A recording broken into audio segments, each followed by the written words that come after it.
मेरा 478वां रोजा था खान साहब के लिए। खान साहब की रिहाई के लिए, अल्लाह ताला की के लिए और सदके में उनकी रिहाई। आपका 478वां रोजा था। रोजा अल्लाह के लिए है और अल्लाह ही रोजे मैशर उसकी सजा देगा इंशाअल्लाह। लेकिन मैं उसके सदके में खान साहब की रिहाई मांग रहा था। अच्छा, और जिस 400 दिन मुझे गोली लगी 4:45 बजे, उस दिन मेरी बेगम ने, मुझे नहीं बताया लेकिन वो मैं क्योंकि गया हुआ था तो उसने रोजे रखने शुरू कर दिए।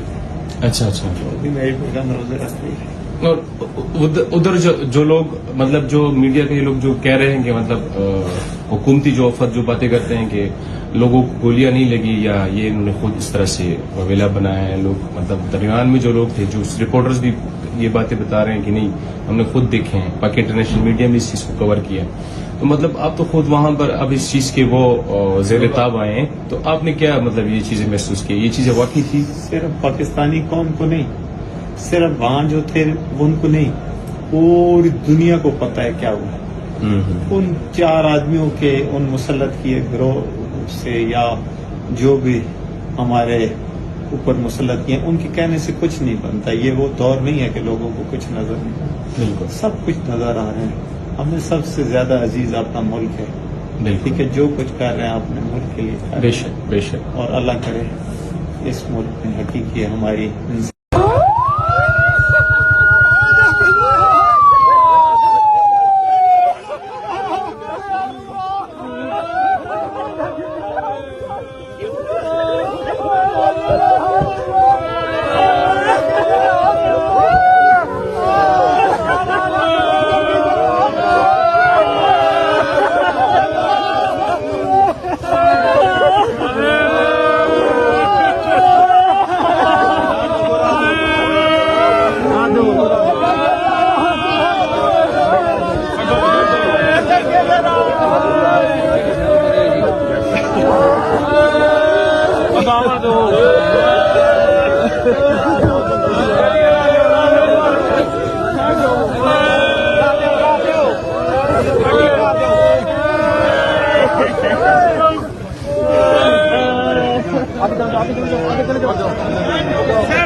थोड़ा बचो जी।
बचाओ